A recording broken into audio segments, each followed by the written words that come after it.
Picture a high-stakes corporate meeting. Months of market analytics, predictive models, and internal data are laid out on the table, unanimously pointing towards option A. Then, the most senior executive in the room leans back and says, "My gut says we go with option B." In an instant, the data is pushed aside, the models are ignored, and the room falls in line. This is known as the Hippo effect, yielding to the highest-paid person's opinion. Companies spend vast fortunes building out complex business intelligence pipelines, only to let their critical trajectory be decided by hierarchy at the final moment. Organizations default to this behavior because confronting complex, ambiguous data requires severe cognitive strain. Following a confident leader demands almost no immediate effort at all. Nobel laureate and psychologist Daniel Kahneman mapped out exactly why this happens. He divided human thought into two processes: System 1, which is fast, impulsive, and intuitive, and System 2, which is slow, cautious, and capable of rigorous reasoning. When we apply this to a corporate structure, the Hippo effect is simply an organizational System 1 response. It is a reflex, prioritizing speed and cognitive ease over calculation. This reflex relies heavily on what Kahneman calls the illusion of validity. Executives operating in highly unpredictable environments routinely confuse their own intense subjective confidence with objective accuracy. We are often taught that unwavering certainty is the hallmark of strong leadership, but in reality, unchecked subjective confidence is a structural vulnerability that blinds an organization to its own ignorance. Evidence-based management acts as the organization's System 2.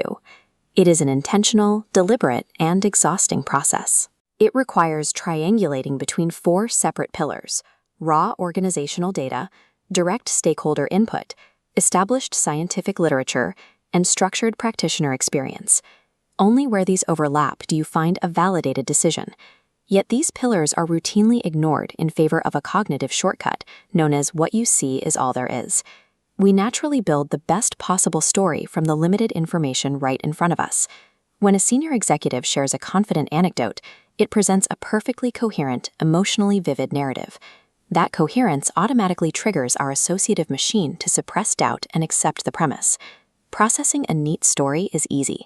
Weighing contradictory evidence, evaluating sample sizes, and computing statistical uncertainty requires a level of friction that human brains actively seek to avoid. The Hippo rarely wins an argument because the executive is objectively correct. They win because the human brain is completely hardwired to prefer a comfortable narrative over a complex reality. But there is an extreme at the other end of the spectrum: the naive belief that an organization can eliminate human error entirely by simply following the data. Because human processing limits are finite, we operate under bounded rationality. We cannot process every variable in reality, so we are forced to simplify the world into manageable models. Those quantitative models bring their own severe vulnerabilities. They often rely on hidden algorithms, process flawed inputs, and strip away crucial context that a spreadsheet simply cannot capture. This flowchart illustrates the decision-making process. Data cannot structure itself. Human judgment is required in the intelligence phase to define the problem statement. In the design phase, modeling relies on simplifying assumptions that must be actively managed by experts. Relying on raw data without expert human judgment is just as dangerous as relying on human judgment without data. There is a nuance here. Hierarchical intuition is not automatically wrong. Under specific conditions, a leader's gut instinct is incredibly accurate. It requires what psychologists call the environment of skill. This happens when a situation is highly regular, predictably structured, and the professional has had prolonged practice learning its specific rules.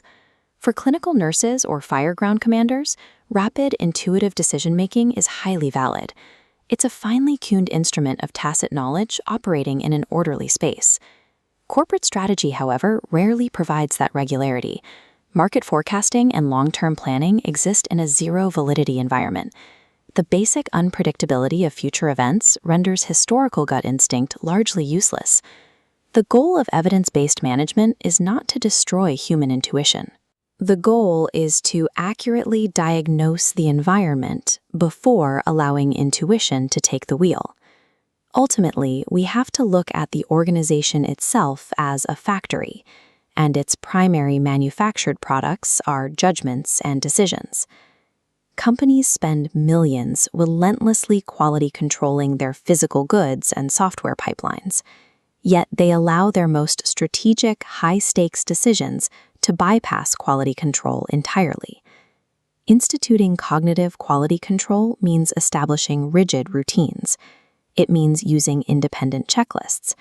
It means requiring committee members to write brief summaries of their positions before open discussion begins, forcing System 2 engagement so the room doesn't just line up behind the first assertive voice.